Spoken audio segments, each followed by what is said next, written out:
And Ryan officially declared his candidacy late this afternoon in a letter to his colleagues. He said, quote, "I believe we are ready to move forward as one united team, and I am ready and eager to be our speaker," unquote. The formal election in the House says right now the focus should be on having a conversation about the vision for these venues and the community, and that figuring out the funding. There was a waiting list just to get into the event here tonight. About 250 people were able to attend, and the event served as both a rallying cry for the Republican Party base, but also as a chance to raise money to support the party's candidates. To contact the 3 customers and store manager named in this case in hopes of speaking with them on camera. The area attorney tells me that sex offenders face more obstacles than other offenders when trying to reintegrate into a community. The story of Kenneth McDonald might be the perfect example. Debates will be airing at 5 p.m. and at 8 p.m. on the Fox Business Network. Reporting in the newsroom tonight, Rach, Baillon, Fox 6 News. It is going to be. Tensions boil over on the streets of Milwaukee Saturday night, and the mayhem lasts into the early morning hours on Sunday. A chaotic scene near Sherman and Auer as a gas station goes up in flames. You need to leave the area. Police rush to the scene, telling people to clear the area, warning that the gas station might explode. Chants of "This is our city" can be heard as police try to block off the area. Several people also threatened media crews on scene. Glass was thrown at a Fox 6 photographer. As the scene near Auer and Sherman quieted down, crews rushed to this area near 35th and Fond du Lac to put out more fires. Firefighters scrambled to the roof of the BMO Harris Bank as they put out the fire. Police officers in riot gear stood guard nearby. After fire crews cleared out, additional police pull up and tell bystanders to get out of the street, eventually loading a few people into the back of a police van. By 2 a.m., the scene was finally mostly quiet. Reporting in Milwaukee, Rach Baillon, Fox 6 News. One can only hope that Jordan Leslie loves the sound of pomp and circumstance, because he's going to be hearing a lot of it this spring.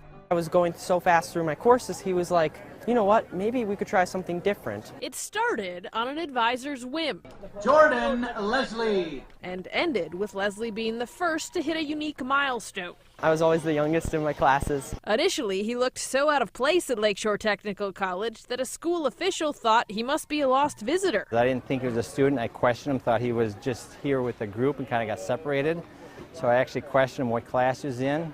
He told me. I asked who the instructor was. He told me the instructor name, so I realized he was telling me the truth. At the time, Leslie was simply a quick-witted 15-year-old on a mission. I've never known anyone nearby that's done that before, so I was like, you know what? I'd love to do it. I'd love to try and go for it. And if I go for something, I'm going to give it my best. That's just how I am. Leslie successfully achieved his goal on Saturday when he picked up his associate's degree in IT 2 weeks before he graduates from high school. It was just basically up to me to ace the classes, which, as you can see, 4.0. His high school grades were just as good, which is why when the now 17-year-old picks up yet another diploma in 2 weeks, he'll do so as the valedictorian. As for next year, I got this valedictorian scholarship, and I was like, you know what, maybe I go for more. He plans to be back at Lakeshore to start a second associate's degree in the school's electromechanical program. We'll see how that all goes, and then kind of figure things out from there. And to top it all off, Leslie tells us he's the first in his family to earn a college degree. Reporting at Lakeshore Technical College, Rach Baillon, Fox 6 News. 2 of those victims were a married couple. Their 4 children are now orphaned. We spoke with some of their family members about the tragedy and about how they move forward. For these families, their waking moments are now filled with the stuff of nightmares. I don't know why someone would have hatred against them and would, just kill them for no reason. I can't understand that. Their world changed forever last Sunday when 39-year-old Dan Pop allegedly went on a shooting rampage in the apartment building where he lived, shooting 3 people in the head. He's been charged with 3 counts of first-degree intentional homicide for the deaths of 40-year-old Jesus Manso Perez, 36-year-old Pia Vu, and Vu's wife, 32-year-old Mai Vu. They were Pop's neighbors. My days are just in a daze right now. The families of Mai and Pia Vu offered us a glimpse of the grief they're carrying right now and the people they miss so much. They struggled a lot through life. They're very kind. They always gave more than what they have. Mai Vu's brother tells us the couple's apartment building didn't have a laundry unit, so the pair bought a washer and dryer and let the neighbors use it too. All the apartments they shared it with.